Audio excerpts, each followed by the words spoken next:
اس واقعے پر اپنے خیالات کا اظہار کیا. انہوں نے کیا کہا یہ آپ کو سنواتے ہیں. It's obviously an absolutely appalling incident, and our hearts go out to the brave Gurkha soldiers and their families. It is an appalling incident, as I say, and I think it needs an immediate and urgent investigation, and I've discussed that with President Karzai this morning. But I think it's absolutely essential that we don't let this terrible incident change our strategy or change our approach. It is the right thing to do to build up the Afghan National Army. There are 120,000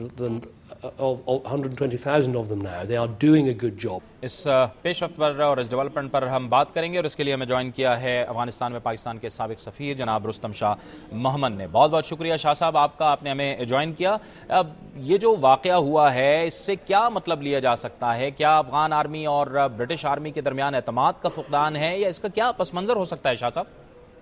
واقعات تو پچھلے 8 سال میں ہوتے رہے ہیں.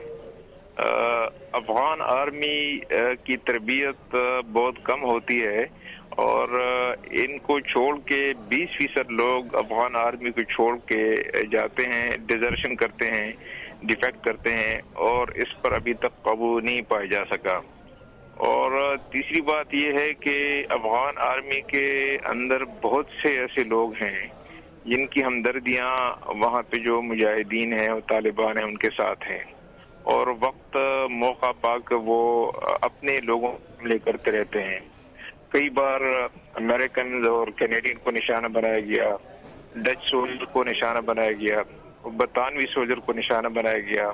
تو یہ کوئی نئی بات نہیں ہے. یہ وہاں جو لوگوں میں فرسٹریشن ہے اور جو مایوسی ہے، اور جو دیکھ رہے ہیں کہ اندھیروں کے سوا کچھ ان کو رستہ نظر نہیں آتا، تو یہ اس کی عکاسی کرتا ہے کہ وہ ملک ایک ایسے بلائنڈ ایلی میں چلا گیا ہے جہاں سے لوگوں کو کوئی امید کی کرن نظر نہیں آتی، اور وہی چیز ریفلیکٹ ہو رہی ہے ان حملوں میں.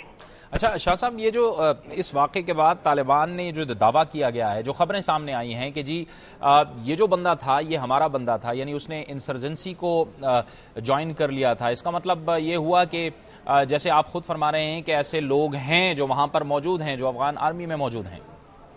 افغان آرمی میں موجود ہیں، بلکہ پولیس میں بھی ہیں، اور سارے محکموں میں ایسے لوگ موجود ہیں جو مجاہدین یا طالبان کے ساتھ ہمدردی رکھتے ہیں. بلکہ کابل کے اندر ایسے بہت سے لوگ موجود ہیں، اور یہ ایک ایسی صورتحال ہے کہ میرے خیال میں اس کا تدارک کرنا ویسے آسان بھی نہیں ہے، کیونکہ ہر ایک آدمی کو اتنا انویسٹیگیٹ کرنا کہ اس کی ہمدردی کس کے ساتھ ہے، یہ افغان اداروں کے لیے بڑا مشکل ہے.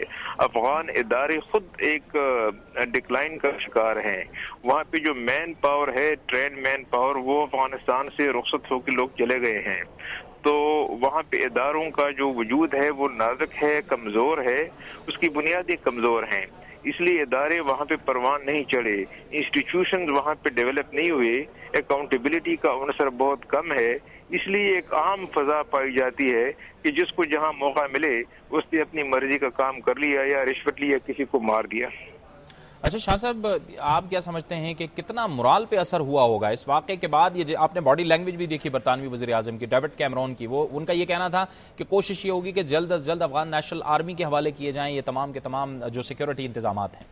یہ وہ کہتے رہے ہیں، لیکن اس کے ساتھ وہ یہ بھی کہتے ہیں کہ 5 سال تک ہم وہاں رہیں گے کم از کم. اس لیے وہ یہ جرات نہیں کر سکتے کہ سارا کام افغان آرمی کے سپورٹ کر دیا جائے، کیونکہ افغان آرمی کو اگر سپورٹ کیا گیا تو وہاں پہ بہت بڑی تعداد میں پھر لوگ ڈیفیکٹ کرنا شروع کر جائیں گے. اب تو 20% لوگ ڈیزرٹ کر رہے ہیں. جب اتحادی افواج کا سایہ ان پر سے اٹھ جائے گا تو پھر اس سے بھی زیادہ تعداد میں لوگ ڈیزرٹ کرنا شروع کر دیں گے. پھر ان کے بس سے قابو سے بات باہر ہو جائے گی. اس لیے یہ کہنا تو آسان ہے، لیکن اس کو امپلیمنٹ کرنا بڑا مشکل ہے. بہت بہت شکریہ رستم شاہ محمد صاحب آپ کا.